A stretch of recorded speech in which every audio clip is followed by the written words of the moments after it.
حضرت سال بن سعد کہتے ہیں ایک بی بی حضور کی بارگاہ میں آئی، اس نے آ کے حضور کی خدمت عالی مرتبت میں عرض کی، حضور میں جب بھی آتی ہوں کرتا یہی پہنا ہوتا ہے آپ نے، یا رسول اللہ صلی اللہ علیہ وسلم، اور اس کو تو اتنے پیوند لگے ہیں کہ گنے نہیں جاتے، تو حضور اگر اجازت دے تو ایک کرتا نہ بنوا لوں آپ کے لیے؟ تو حضور نے فرمایا بنوا لے۔ وہ بی بی کرتا بنوا کے لائی، اس نے بڑی محبت سے بنایا۔ اس زمانے میں جو کوئی نقش و نگار ہوتے تھے اس نے سجائے اپنے انداز میں، اب اس نے پیار سے بنایا، محبت سے بنایا، یہ بھی باتیں صحیح ہیں، پر اصل جملہ جس سے مزہ آئے گا وہ یہ ہے، وہ آندھی ہے میں بڑی ریج نہ بنایا، میں بڑی، اب اس میں جو درد ہے وہ میں اردو کا جملہ ڈھونڈ کے لاؤں تو ملتا نہیں مجھے، کہتی ہے میں ریج نہ بنایا، تو محبوب پاک کی بارگاہ میں لا کے تھال میں پیش کیا،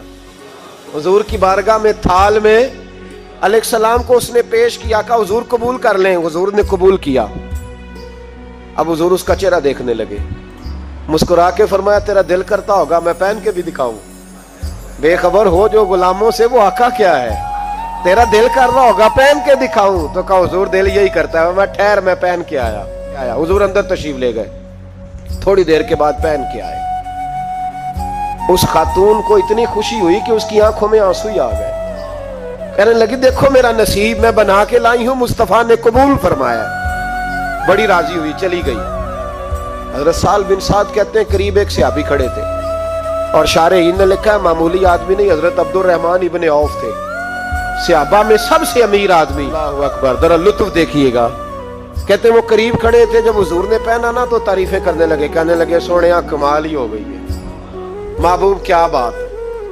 حضور اس کے بنانے کی محبت کی بھی کیا ہی بات ہے، پر جو اللہ نے رنگ روپ آپ کو عطا فرمایا اس کی بھی کیا ہی بات ہے،